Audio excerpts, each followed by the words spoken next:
Alamogordo, New Mexico. A small town, about 30,000 people, but it seems to attract more than its fair share of strange occurrences. It's right around the corner from where they tested the first atomic bomb. It's also the gravesite of Ham, the first chimpanzee and really the first American to go into space. And it's the place where this guy broke the land speed record in a rocket sled, which is cool, but also kind of strange. Despite all of this, the thing that Alamogordo is best known for is its landfill, the dump. Because supposedly, that's where Atari buried E.T., the worst video game of all time. It's been described as the worst video game ever, E.T. for Atari. Today, we're going to talk about the worst of the worst. Here's our top 10 worst games ever. E.T. the extraterrestrial. Now here's the thing about E.T., it's widely regarded as the worst video game of all time. We have this myth or this legend of something that happened 40 years ago.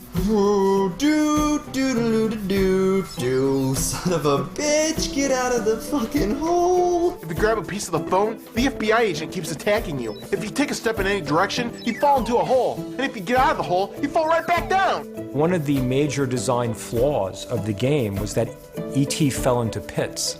Damn it. Shit. Oh, come on. And guess what? It now lives out its days in a landfill. It's rumored that decades ago, truckloads of that game were dumped in the Alamogordo landfill. The idea that they had so many of these things and they were so unable to sell them, give them away or whatever, they literally had to drive them out into the middle of the desert and bury them like a dead gangster. It's almost too crazy to be believed. I think it's kind of silly because it's urban legend. It's just a great story, I think. I believe that this story endures because the adults just don't get it. And that's satisfying to the young people. Whenever you look at what the reasons are for it, nothing makes sense. What drove someone to need to hide this stuff so intensely?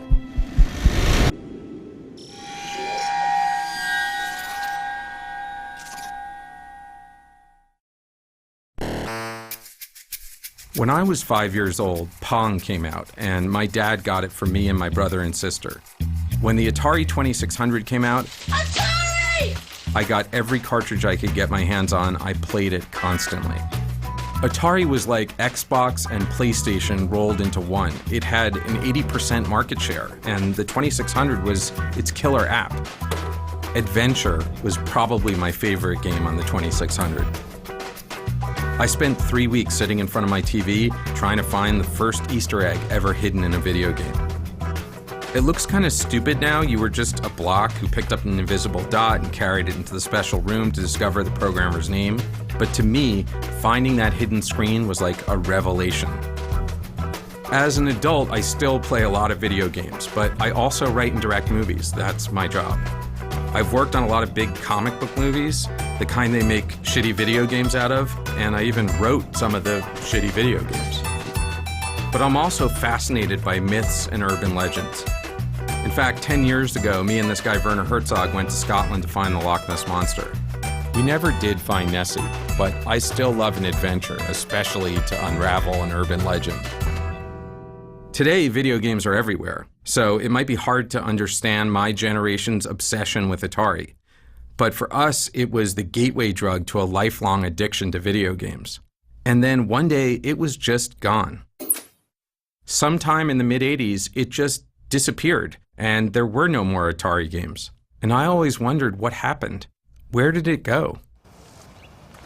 So this is the famous landfill, the burial, the final resting ground of E.T. Yeah, this is the place. This road here, this gate, this is exactly the way the Ataris would have came through that ditch and up through here. It was the only access in. Back in those days, it was just pure desert. And is there any way to get through this, or Well, yeah, it's a high security gate. So, tuck under, yeah, I guess that works. Joe Landowski has been the garbage guru, if you will, for a number of years. He operated various waste disposal companies within Alamogordo and Otero County. And when it comes to the Atari graveyard, I believe he probably has more direct knowledge than anybody else. Joe's the guy that's advising the city and telling the city where everything is. And I think that he's the only guy that might be able to walk out to that dump and point to a spot on the ground and say, this is where it's at. So this whole area, this is where it's buried? Some people don't believe it's there, but trust me, it's there. You can kind of feel it, right? Is that just me? It's pretty much you. It's just me. So what are these little boxes here? Each one of those boxes represent where garbage is. I see. Someone would write down, oh, that's where we put the Atari trash, that's where we put, No, that's the problem. Nobody did. We do today. So it's it's like looking for a haystack in a pile of haystacks. Pretty much. And then looking for the needle inside that haystack. And find the needle so it's inside. 2 levels. This picture here is actually out of an old El Paso Times article. This is actually that day and that event and when it actually occurred. So what we did is just to figure out, okay, if this reporter took this picture here, then the reporter had to be standing somewhere in this area. So here's the 2 cells that we pinned it down to now. So when you come back here and put the reporter, taking the picture, and you make that line, and what you're looking for is to make sure the line intersects with the buildings. Joe Lewandowski wasn't just a guy who knew his way around a dump. He was also an amateur archaeologist, kind of like Indiana Jones, but without the gun, or the whip. See, the newspaper photo was like the medallion, and Joe had used it to construct his own version of the Staff of Ra, and that pinpointed the location of the Atari dump, which is exactly how Indy would have done it. Joe was clearly obsessed. He believed in the legend. He'd spent over 3 years constructing a plan to dig up the landfill and prove it to the world. But he wasn't a gamer. He wasn't trying to find out why. And that's what I wanted to know. Why would the company I love so much decide to bury its future? The whole E.T. story is a very small part of the Atari story.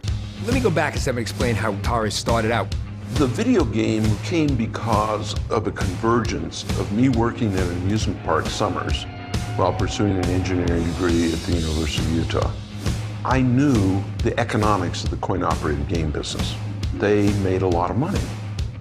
Nolan designed these incredibly elegant circuits, put together in a way that's so clever that modern engineers have a hard time understanding and repairing these things. My partner and I, Ted Dabney, started working on a ping pong game.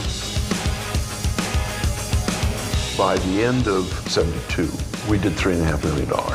And then we did 19 million, and then we did 35 million. It was a hockey stick. This electronic medium, which was just beginning, had some traction with people. And once you played some of the most sophisticated arcade games of the day and understood that maybe there was a chance you could duplicate that in a home game, your eyes got big. Home video games have been a success from the moment a company called Atari launched this basic game, Pong, which has been imitated by at least 40 other manufacturers. They're selling like crazy. 300,000 last year. This year, 3 million. Next year, 6, maybe 10 million. We felt, well, maybe this is a time to sell to a company with deep pockets. I was in my office at Warner in 1976. The phone rang, and it was a guy named Gordy Crawford, and he asked the question I've never forgotten. Would you guys be interested in acquiring a technology-based, fast-growing entertainment company? And I said yes. I didn't know what I said yes to, but I said yes. And that led to my introduction to Atari. Atari, where the future comes from. What excited me about Atari wasn't Pong, it was the chipset that led to the Atari 2600. Pong was sort of okay, you bang up and back and up and back. But this meant you could constantly change the games, and that was a very exciting idea to me. We introduced the 2600 in 1977 with 9 cartridges. The home video game was a very close approximation of the coin-op experience. It changed the mindset of the world. Turning the television from a passive medium into an active medium, that was what we knew we were doing, and that was super exciting to be the pioneers in that field. It just blew people away. Nobody knew any of this stuff. They made it up as they went, and they were good at it, and it started everything. It was playing those games that taught people the potential of a computer. Atari, at some level, brought the computer revolution.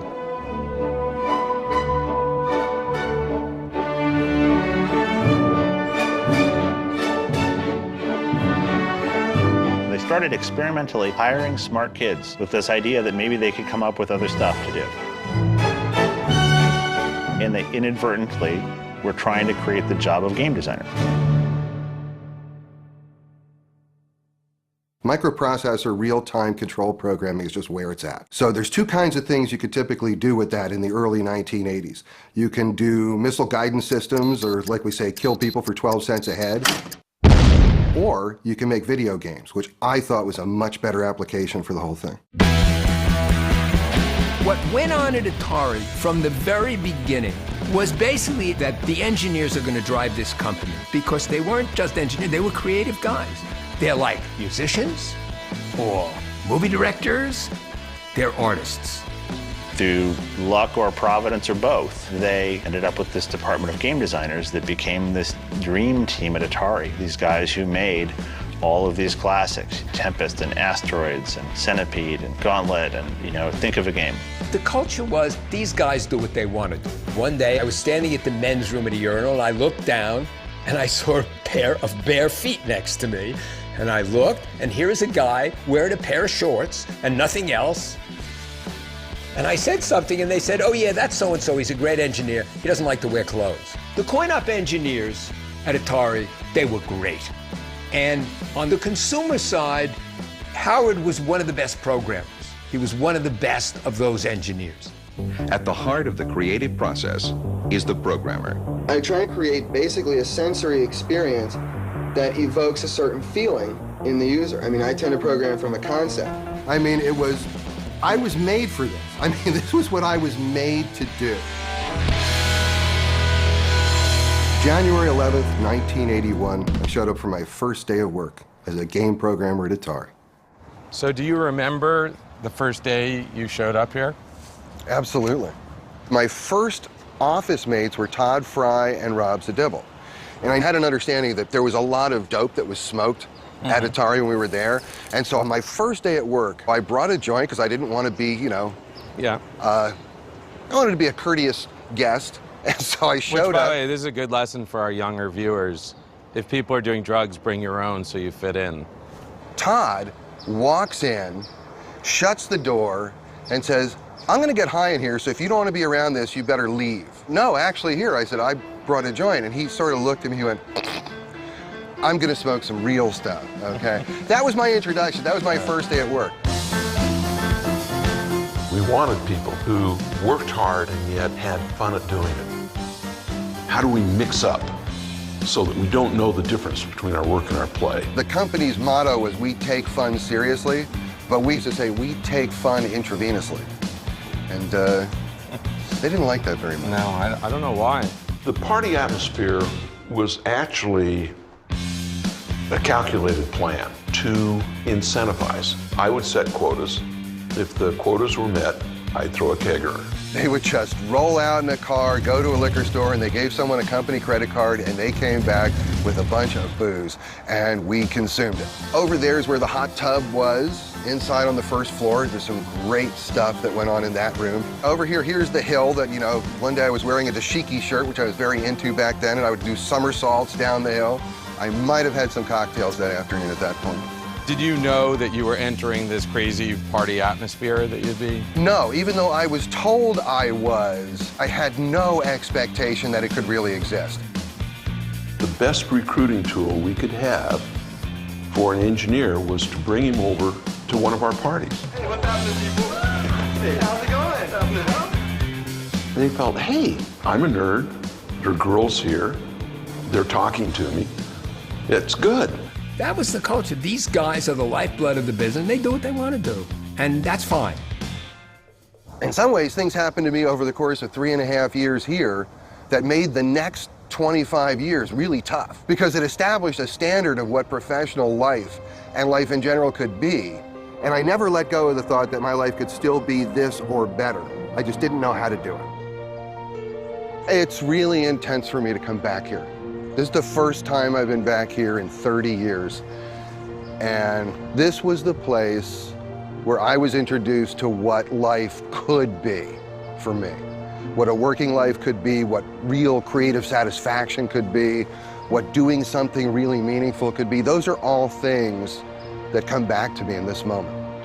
It's very intense. So what really happened back in 1983? People heard the rumors, but Atari denied the dump ever took place. And eventually people forgot about it. But with the growth of the internet and all of its best and worst lists, E.T. and its burial went from small-town gossip to full-blown urban legend. By the mid-90s, videos began to appear online that seemed to suggest that anyone with a shovel could go out in the desert and dig up the buried games. That's what I thought too, but it wasn't close to that easy. Joe had spent years researching the burial. If his information was correct, the games were not only deep underground, they were covered with concrete. Joe was still wading through a sea of red tape, but if and when the city approved his plan to excavate the landfill, he was going to need more than just a shovel.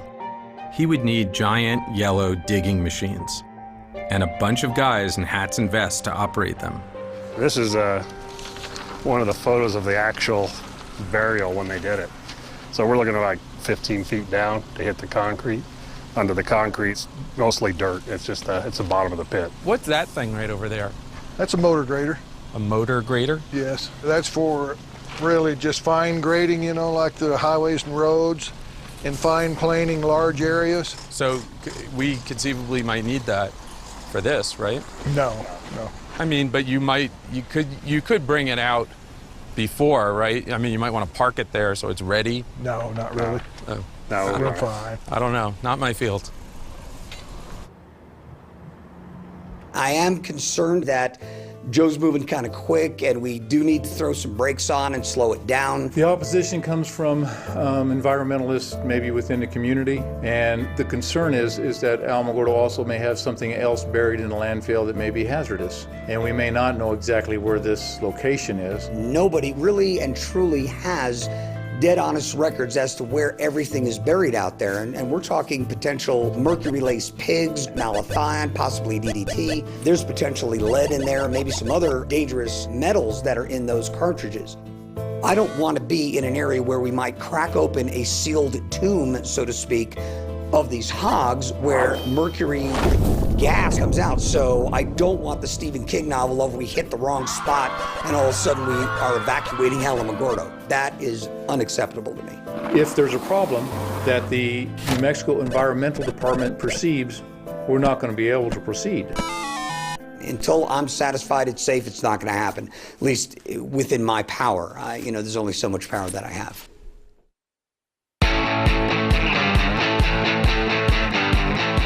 So for my first game, they wanted me to do a coin-op conversion.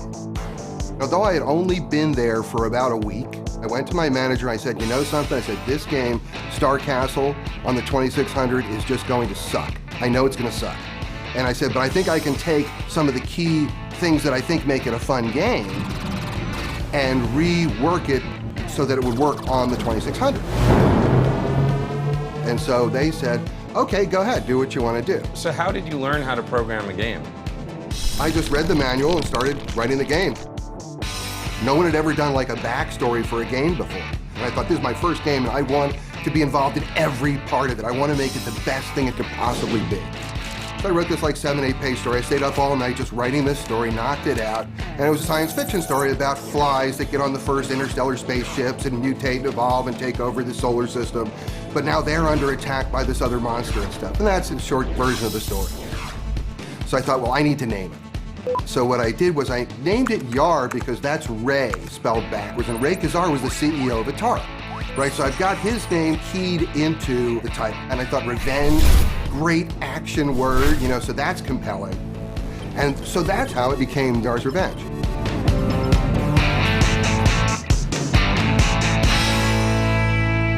When Yars' Revenge came out, it was a hit. It was huge. Games that could look like Yars' Revenge looked, that could draw that kind of stuff, were like magical. Even though Yars' Revenge might look primitive, you know, it looks like the superconducting super collider compared to a lot of the games that were out there at the time. I remember the first time I put the cartridge and I was like, what is this? It really is a very innovative shooter of that era. Getting a ship to fly around so it's fun just to fly the ship around is a trick, especially on that hardware. The enemy was cool and scary, and it felt really good to defeat it. You feel like it's your victory when you beat those challenges, and you feel like it's your defeat when they beat you. And you'll keep coming back because you didn't lose by being cheated. You didn't lose because the game did something unfair. You lost because you weren't quite good enough. And all of the great games sit right on that edge. I remember playing Yars' Revenge one day, and we happened on this trick that let you, if you were on this right spot at the right time in the game, and it was in between levels, these initials came up. The initials were HSW. To us, it was some weird mystery, like we had to figure out what HSW meant. And finally, in one of the game magazines, they published what HSW meant. Turns out HSW means Howard Scott Warshaw, the guy who made the game. Yars' Revenge was the first game that Atari ever did where the programmer's name went out with the cartridge.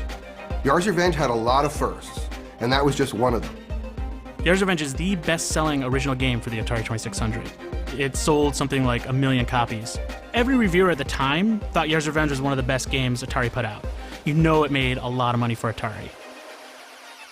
In 1981, this is a company that made operating profits of something like $375 million. One of today's greatest marketing triumphs in the entertainment field is video games. It was beyond comprehension, the fastest growing company in American history.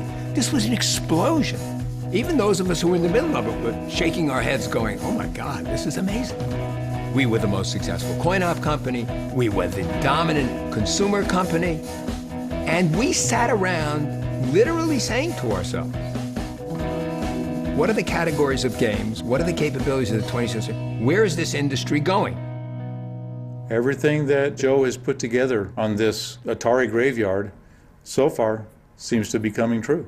I'm in favor of the Atari games being dug up because it is the largest myth in the gaming world. I believe that Joe just thinks it'd be an outstanding event for Alamogordo and a way to get us on the map. On Tuesday, Alamogordo's City Commission approved a deal to dig in the old landfill within the next 6 months. The city has given its okay, and now the state has given them approval. Film crews will be in Alamogordo. The documentary film crew will start probing the dump for their strange buried treasure at 9:30 a.m.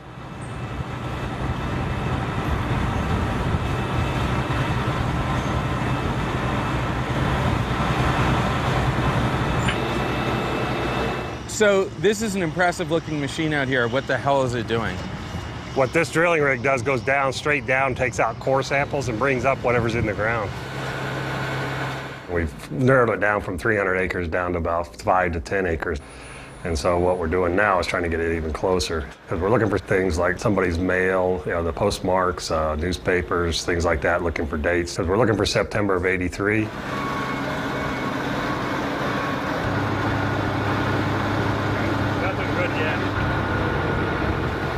Don't you think people are going to be disappointed if we dig it up and we don't actually find the ET games? I mean, wouldn't that be... That'd be very disappointing for all of us, all the work, 3 years of work put into this. So what do we do then? You're just going to dig up the whole landfill or something? No, we can't. The Environment Department will not allow that to happen. You're saying that there's a possibility that this could turn out to be a giant waste of time. I think I said it before, I'll bet the car, I won't bet the house.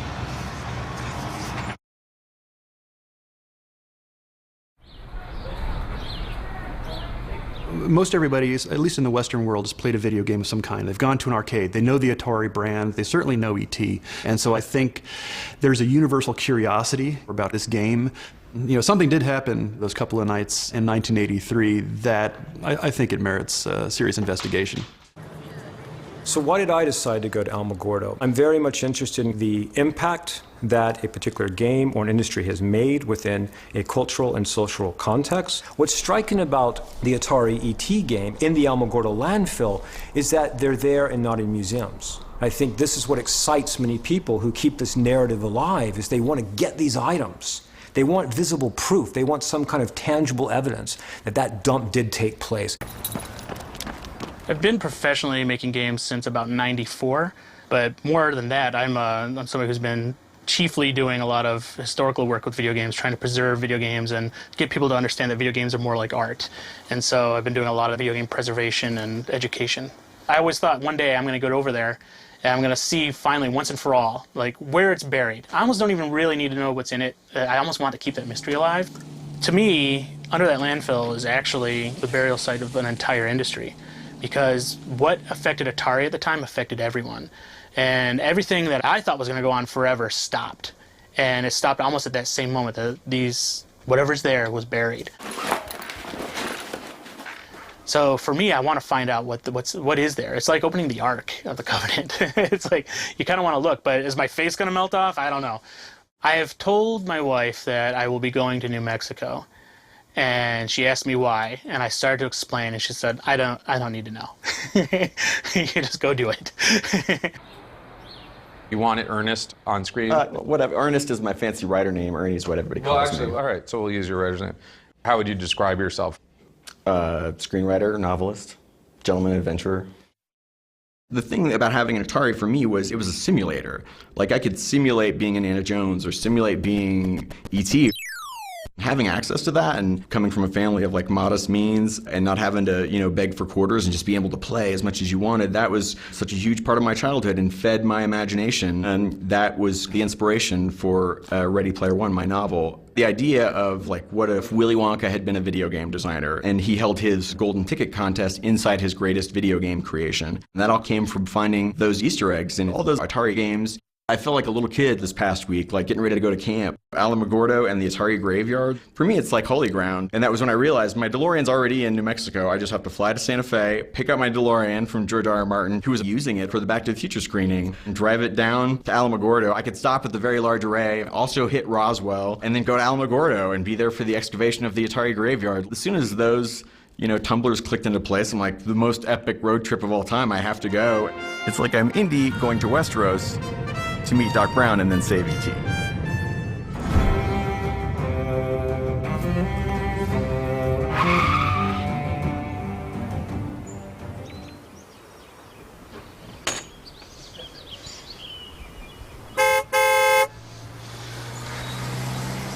Boom. Have a great drive and a great time in that. George, thank you so much. I appreciate it, man. My pleasure.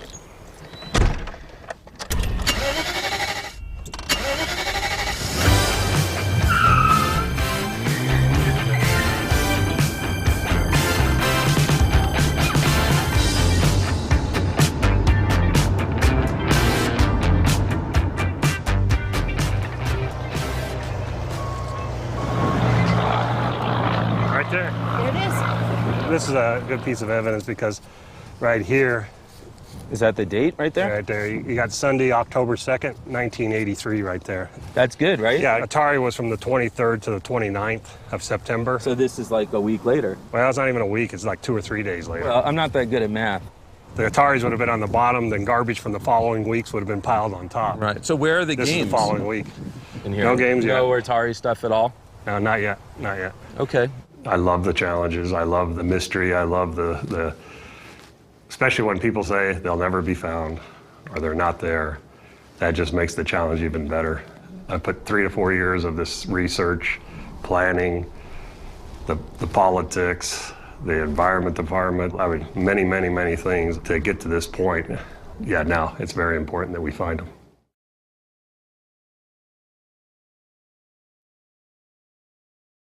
So back in the early 80s, movie licenses for video games were just starting to come into vogue, and I think Raiders was the first one.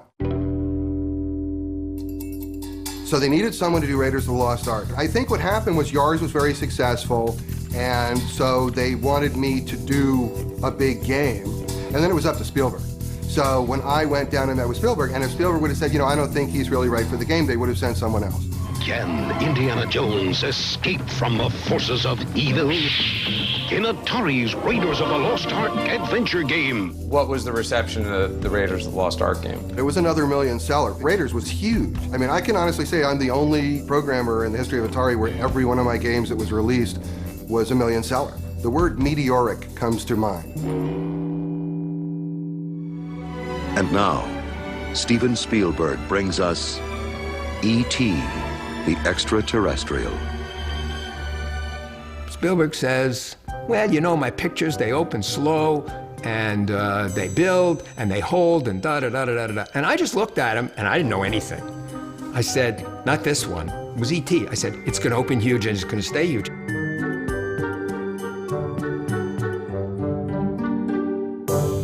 Okay, the movie comes out, it's a huge hit, and we want to do the cartridge of it, okay? You know, every time you try to take some kind of a property and move it into another medium for a pure profit motive, you get trouble.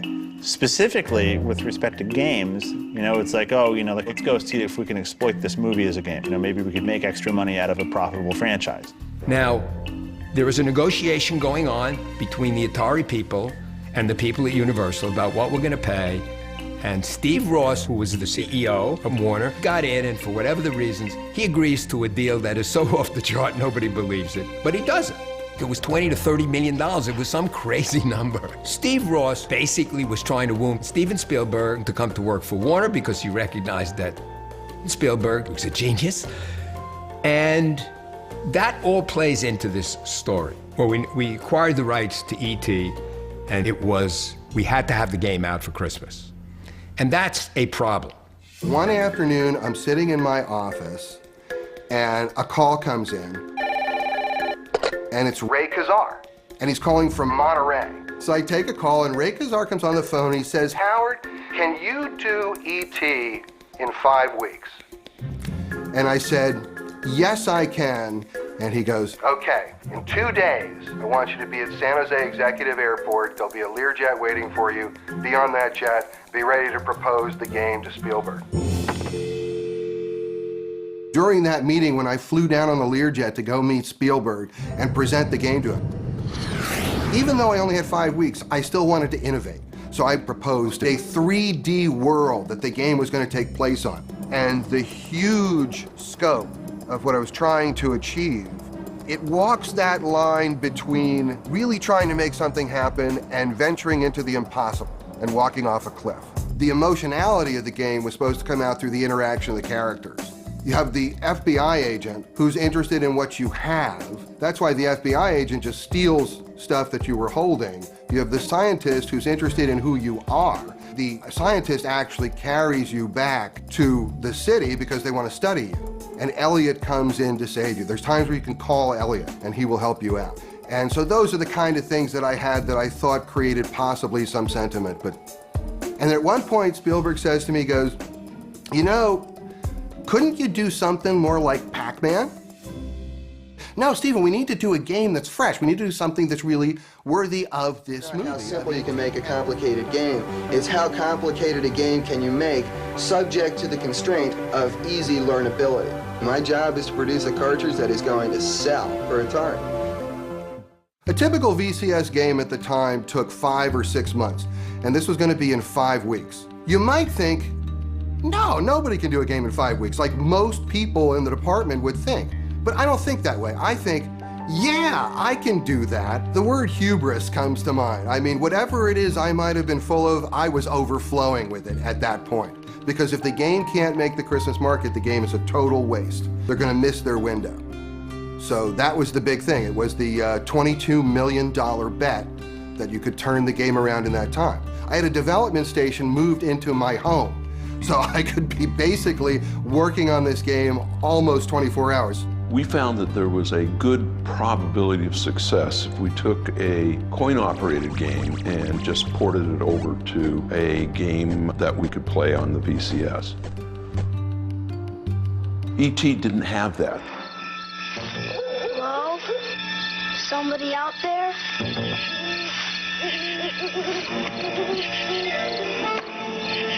E.T.? Video game? It's the video game that lets you pretend you're E.T. Okay, so the game's done, and one of the conditions I asked for was that Steven Spielberg is the one who approves the final game. So Steven Spielberg played the final game and approved it for release. Howard, who is a certifiable genius, went off and about a number of weeks later came back with a concept and a game plan. And I was amazed at how difficult it was, and yet at the same time how much fun it was to play. Have you seen the latest update? I've seen the final game. Are you happy with it? Oh yeah, it's my favorite course, I'm biased. I made the movie.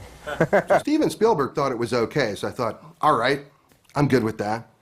And not that I'm blaming him for anything. No, of course not. But it's his fault. A video game that lets you help E.T. get home. Just in time for Christmas. after E.T. was released, there was a great sense of relief that we'd actually made the schedule and everything was good. And then the game went out into market and it was very high on the Billboard list, and again, things were good. I got E.T., I think it was Christmas of 1982, if I remember correctly, and I thought it was like I was going to be the guy on the street who had E.T. before everybody else. Turns out everybody I knew got E.T. that Christmas. After a while, people start going by me in the halls, people from other buildings, people from marketing and management, and they're saying things like, you know something, Howard? You did a great job. We don't blame you.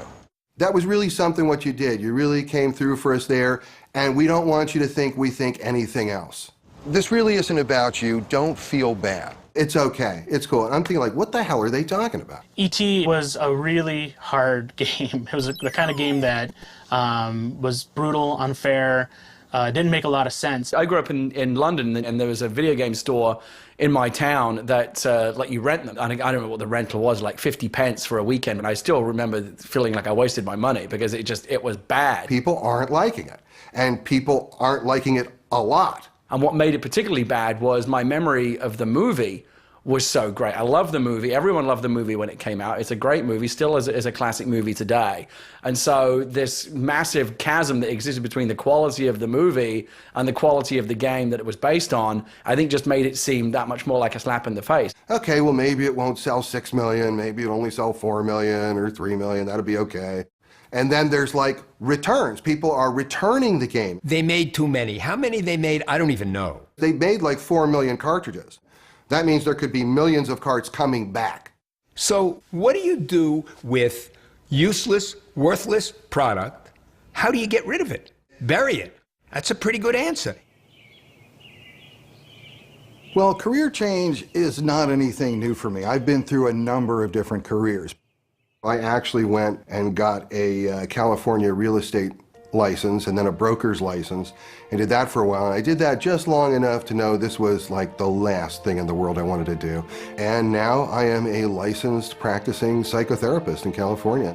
And I'm a very unique therapist in that I have a master's of engineering and I also have a master of arts in counseling psychology. I mean, I'm the Silicon Valley therapist. I'm very good at translating between English and nerd. And this is the first time since I left Atari that I feel I'm doing what I really love doing. So it took me 30 years to get back to a place that I don't feel I'm a step down from where I used to work. And that's many, many different jobs. I know this dig is coming up and I'm gonna be there. I'm gonna be standing right there. And I am gonna literally watch my past being dug up. And that's a weird kind of thing to anticipate. My hopes are in one way, my expectations are another, and I don't know what it's gonna be. I really don't know what it's gonna be. I don't know what it's gonna mean to me if something comes up, if it's there.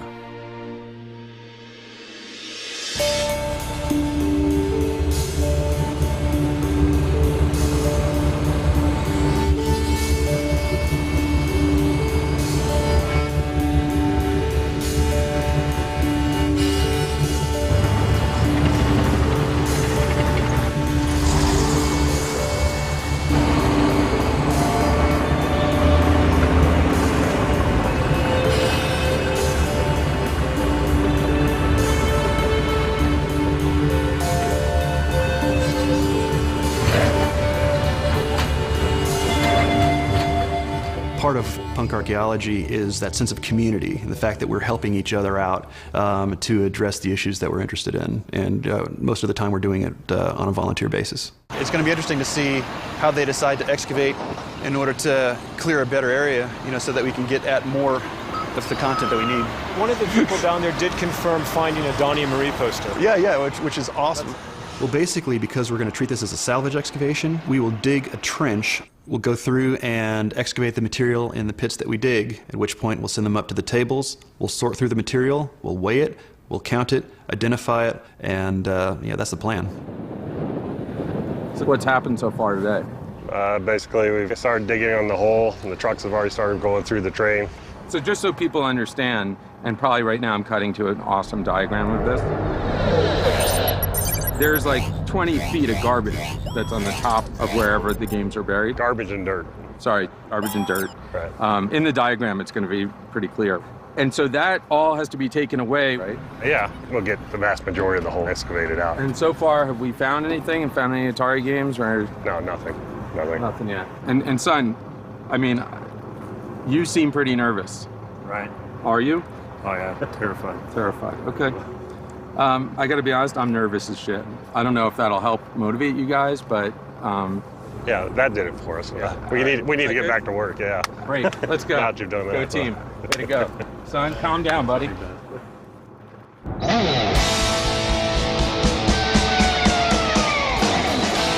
People say nerd or geek, I say enthusiast. I love things and I love people who love things.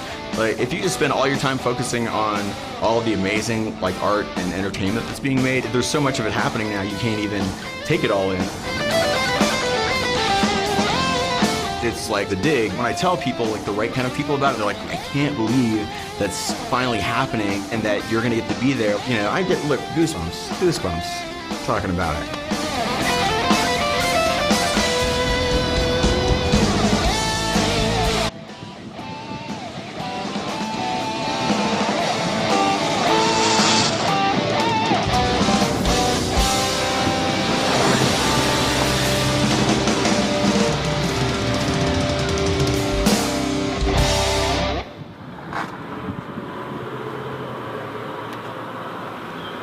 Local video game shop in Austin, Texas, Game Over Video Games, gave me every copy they had of every one of Howard's games.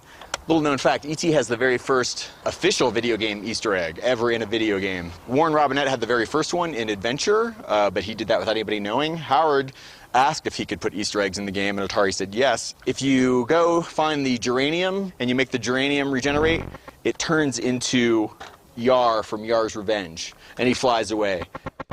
The first time that happened to me when I was 11 years old, I shit myself. And then if you do it again, it turns into Indy from Raiders of the Lost Ark. So Howard hid characters from this game and this game in this game. Hello. Hi, good afternoon. Welcome to the lodge. Well, it's Are you great guys to see checking you. in? Absolutely. Great. Can I get the last name? Warshaw. W-A-R-S-H-A-W. Howard. That's me.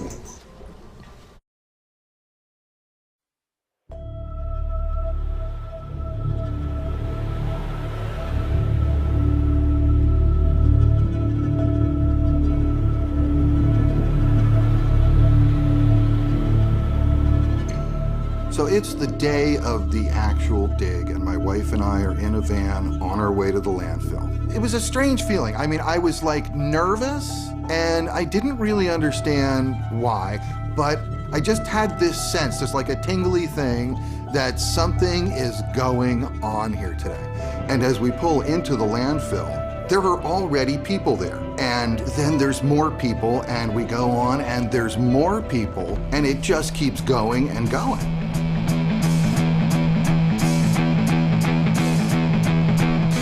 This sort of felt like a religious pilgrimage to me. I called up some friends, said, hey, can we get down there? And I asked my brother-in-law if he wanted to go. Heck, let's do it. Let's check it out. And my wife said, whatever.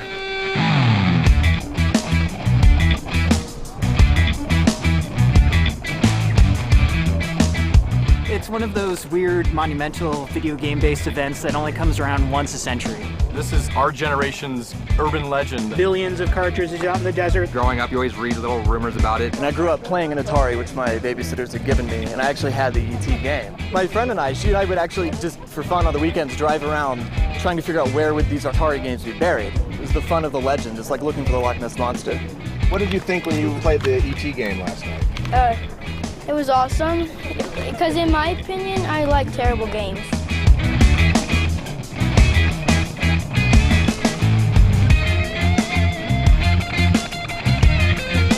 To come back and to relive the feeling I got off those games is something I couldn't pass up. I just want to know about the urban myth, see if it's really buried out here. I just came out here to be part of video game history. Had to see whether it's true or not. You have to be a special kind of nerd to be able to want to drive 28 hours for a video game. The myth that E.T. the video game for the Atari 2600 was the worst video game of all time, it would be so great to debunk that because it's just not true. And also to redeem Howard Scott Warshaw because he's an amazing video game designer and his game was great. Cool car. Yeah, I like that. E.T.'s in there. This morning, coming to a dump in a small town in New Mexico, there were people lined up waiting to get in. What's the last time you saw a line of people waiting to get into a dump? It totally took me by surprise, but in a delightful way. You never go to a dump unless you're throwing something away, and here we are trying to find treasure, buried treasure. I think they'll find something. The cartridges had to go somewhere. Why not here? It is a lot of open space. Great place to dump a million cartridges. There is a definite possibility that there is games. This is archaeology for the time I grew up. So the nostalgia for anything that came out of that era is pretty high.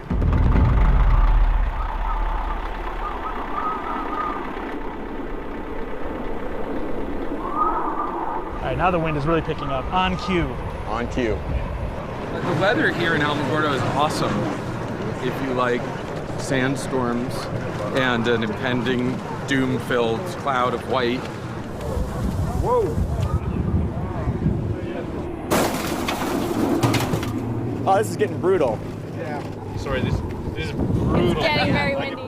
Basically what's happening is the white sands are blowing in from white sands and covering everything, and it's really shitty. They're saying this is like a historic wind. Really? Today, that's what somebody told us. Yeah.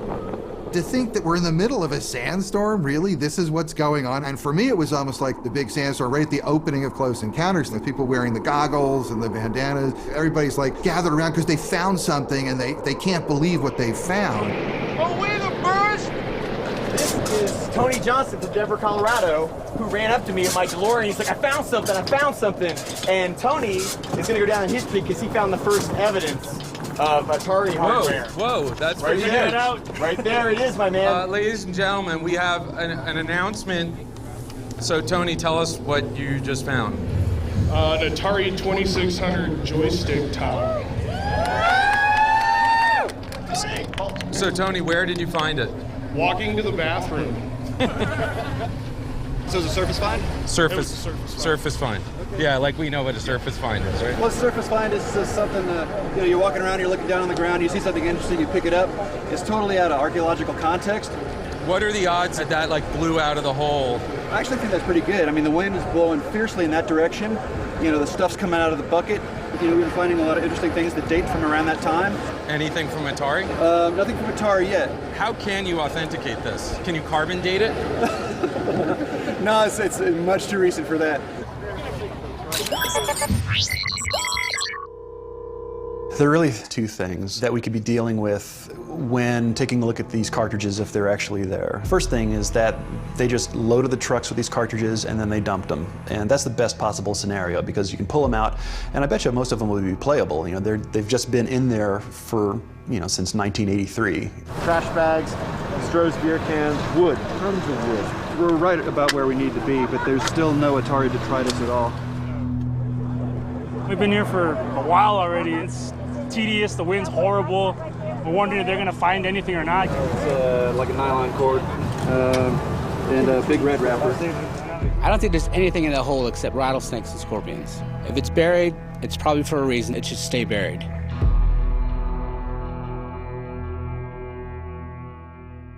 I wasn't thinking that something was really messed up until late '83. To me, Atari was never going to go away. It was this thing that was just part of my life, and the thought that there could ever be a day where there was no Atari, or no Atari 2600, never crossed my mind. E.T. comes out, and E.T. is not so great, and somewhere toward the end of the year, I'm starting to wonder, are we making our numbers? Which leads to one of the worst nights of my life. On December 7th, 1982, I get a call from Dennis Groth, who was the CFO of Atari, and he says, Manny, here's the new budget. And it's a huge shortfall from what we had been told. Warner Communications said today that its once booming Atari business lost another $180 million in the third quarter, for total losses this year of more than $500 million. I was starting to see enough signs in the company that things were starting to unravel. It was unraveling hard and fast, and we didn't have any ready solutions. Several Atari executives, including Atari's chairman, Raymond Kassar, sold Warner stock shortly before the negative earnings announcement and the decline in the price of the stock. Kassar denies any wrongdoing or impropriety, but a number of stockholders have sued Warner. So they got rid of Ray Kassar and they brought in a guy from Philip Morris, and when he came in, Atari had 10,000 employees, and within about 4 months or 5 months, Atari had 2,000 employees. I really got that we had lost 80% of our staff. In the short run, the market is frequently irrational. In the longer run, hopefully it's rational. The wild upside ride was over. I did not understand the extent of the downside ride that was coming. This is slipping away. The train is derailing. It's not going to keep riding, and what am I going to do next? It was a big emotional blow. It was my baby, and I hated to see it abused. New Media Magazine credited E.T. with destroying the video game industry. That's interesting. I think that's really interesting that I could be single-handedly responsible for toppling a billion-dollar industry.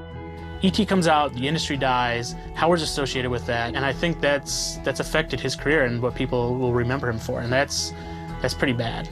The fact that a guy's career got destroyed because he did E.T., given the circumstances surrounding doing E.T., it's completely unfair. I mean, it's sad. It's really sad. There's this video game Walk of Fame. There's also this show called DICE where they give out Lifetime Achievement Awards. Howard's not in that. He's not put in that same group. They kind of keep him out of all these things, and it's kind of a shame. The day I left Atari, when things really fell apart and it was over and I'm literally carrying my garbage out to my car to leave for the last time, that was a very depressing moment for me, because I felt I was losing the most important thing in my life. And I also knew it was so unreal that I'd never be able to recreate it. The burial in Alamogordo is basically Atari's funeral. The burial of those cartridges represents the burial of that beautiful era. And that may be what's interesting about it. I don't know. I mean, that's a whole psychology I'm not going to go near. But it may be because it is about the death of Atari. That's what it is.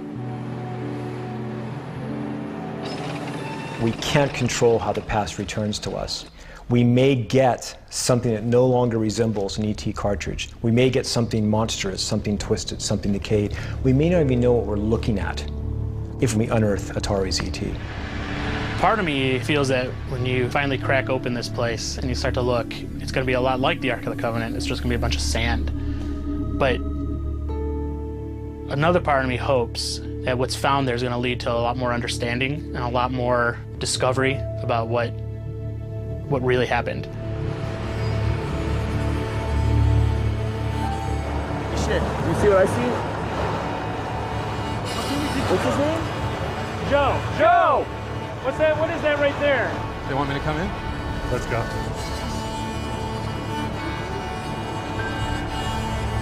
So what's up? You guys find something? I should have brought my binoculars. Can you show me?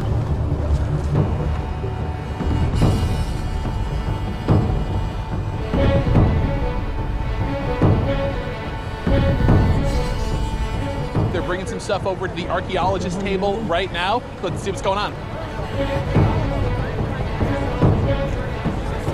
Can everybody hear me? We found something. The archaeologists have confirmed it's from 1983, 28 feet down. It's E.T. the video game, intact in its box.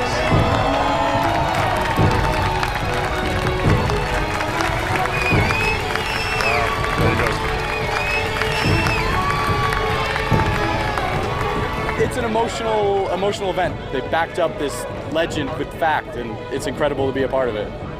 Good job, Joe. I wasn't nervous till we got down to that where he was almost reaching his max land. But yeah, it was a big weight off my shoulders when that bucket came up and E.T. was there too. Congratulations, dude. Thank you. I didn't think they were going to find them intact. I thought for sure they'd be crushed and ruined, but now I got goosebumps. And it's not because of the dust storms. What's this moment like for you? Look at all the excitement that's been generated today over something that I did 32 years ago.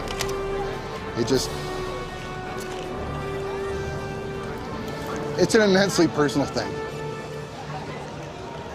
What it took to make these games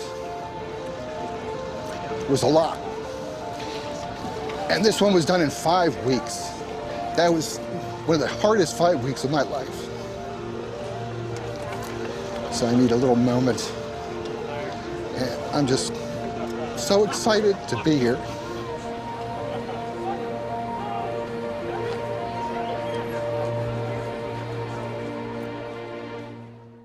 A lot of these people who were complaining about E.T. had never actually even played it. And ever since then, I would talk to people and they would talk about E.T. and I'm like, well, have you ever played the game? And it would come out that they didn't. They would just kind of continue this myth of the game being really horrible. It is a good game. It wasn't the worst that Atari had to offer. There were, I remember getting a game called Firefly. That is the worst game for Atari. That's what everybody should be focusing their efforts on, not E.T. Let me be clear, the worst game ever made was obviously Trespasser. So I just want to be clear with that. With the shitload of just horrible, poorly made, cranked out Atari games, to call E.T. the worst one is just shameful. In contemporary game culture, we like trashing games. I don't mean putting them in landfills, but verbally, trashing game design. It's become fashionable to sort of regard E.T. as the worst video game of all time. In fact, it makes everybody's list as the #1. And I'm going to go out on a complete limb here and say, and maybe people will attack me for this, but I'd rather play Atari's E.T. than any Call of Duty. You know, in context, given the time and the situation that Howard had to live in to program that game, it really is an astonishing masterwork. If he made an amazing fucking game that's a whole self-contained world in 5 weeks, that's even more impressive. I don't know any human being who could have turned E.T. in the time frames involved into a really successful game. He should be applauded for being able to have done anything in the time that was allotted. The scorn should be heaped upon those who thought that it was even rational to try to build a cartridge in a month and a half. The analogy that people always use for these first-timers, for people who try something first, is the first penguin analogy, where the first penguin who jumps down the hole through the ice is the one who invariably gets eaten by the seal. But if there wasn't a first penguin, then the penguins would be going down through the ice. So, it sucks to be the first penguin, but somebody's got to do it.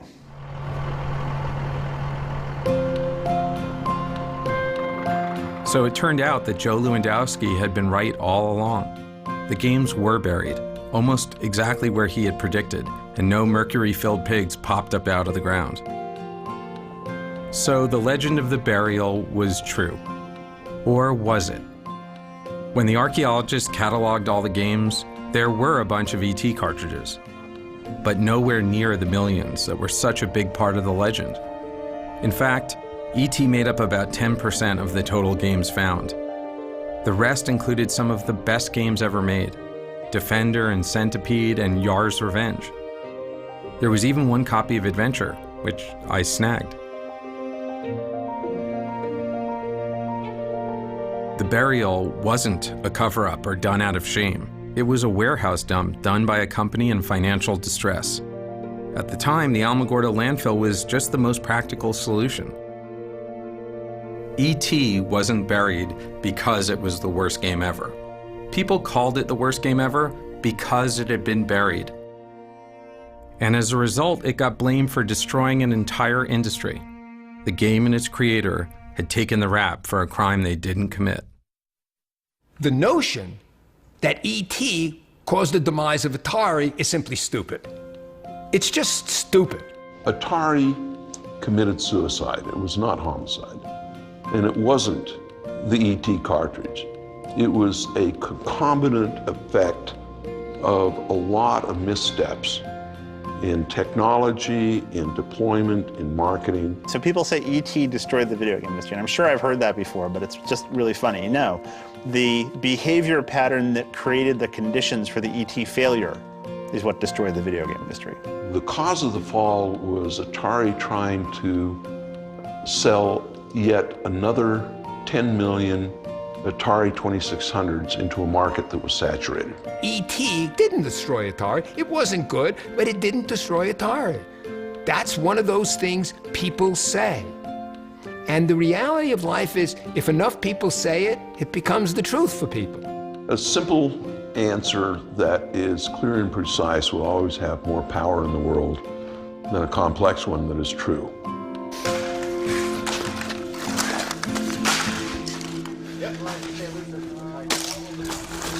Here's another ET six-pack. What I would like to see happen is I would like to see whatever remains are recovered will then find their way into a museum in the service of game history. Well, you know, the city of Alamogordo owns the games and what have you that came through there by virtue of the fact they're in our landfill. We might be able to sell them on eBay. So if another terrible video game needed to be buried, would you be prepared to let it be buried in Alamogordo? Absolutely. Come on down. We'll bury your game. Atari was the first great consumer company to come out of Silicon Valley. It was exciting. It was different. It was the first engagement that a generation had with computers. So a generation grew up being introduced to the computer age by Atari games. We brought a whole massive new entertainment medium into public consciousness. So for a whole generation, we are the definition of the video game era. And it's cosmic. These guys really never got their due for really starting the whole industry. 3 Lives was invented by a person. Flying a ship around was invented by a person who had to figure out what that was. And it was so good that it was copied everywhere. And because it was copied everywhere, and because it's so ubiquitous, it's impossible to remember why it was so special. I think Atari's legacy is that we started the Silicon Valley ethic of engineers as rock stars. It didn't exist before. I think the casual culture, the meritocracy, didn't exist before. I believe these are underpinnings of the things that made and continue to make Silicon Valley a special place in the world. And I think that Atari will continue to endure as an icon of innovation.